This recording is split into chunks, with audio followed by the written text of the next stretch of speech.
So, Londoners are to be consulted on how police use stop and search powers. Latest figures show that last year, more than 350,000 stop and searches were carried out by the Metropolitan Police.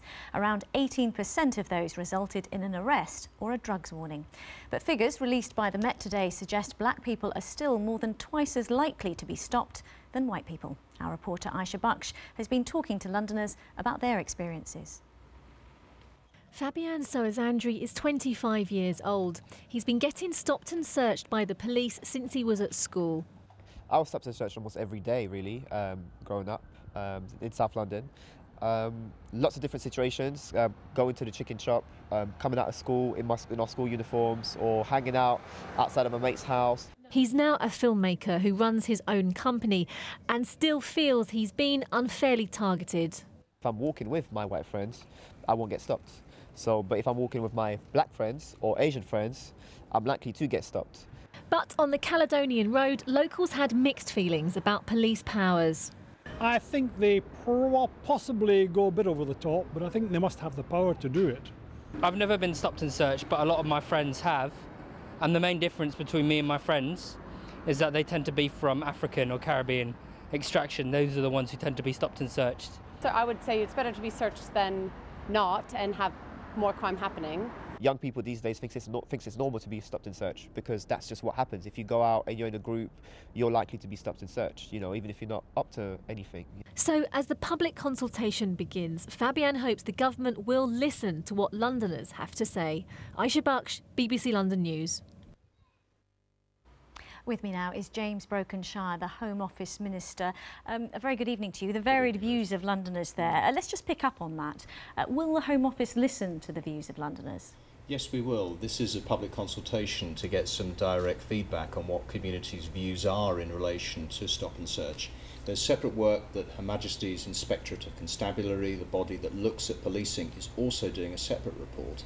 And the intent is that we will look at both of those reports in the autumn to see what proposals are needed to ensure that stop and search remains an effective means of combating crime, but also commands support as well. Some people might say it's just a PR exercise. It certainly isn't that. Stop and search is a very powerful means of ensuring that we have safety and security on our streets. But we know that when we look at the proportion of stops and searches that result in an arrest or some sort of sanction, it's actually not as high as it might be. The Met have done some. Yes, although in London it's twice as high as nationally. Does that suggest that it is more effective in London, or the Met are better at conducting it? I think you're right in highlighting the work that the Metropolitan Police have done, because they've put in place additional training, and also they focused on using intelligence so that they can be more targeted in its use, and that appears to be having some good effect. But it's precisely that sort of input that we're looking to see. Although one of the key issues about stop and search is that it's been criticised in the past for not being intelligence-led and being sort of, ethnic profiling. But can you ever have, good community relations using a tool like stop and search that people say, we heard from Londoners there, they feel humiliated, they feel embarrassed. Is it worth it? I think it is. When we look at the 45,000 arrests that resulted, about the 3,200 weapons that were identified, it is a very important means for the police to have that sense of safety and security.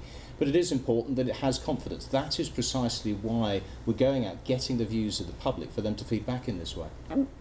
When you say you're getting views for a public consultation, you need the views of people who perhaps have experienced this, have no confidence in the police. But are you going to get the views of the very people you need?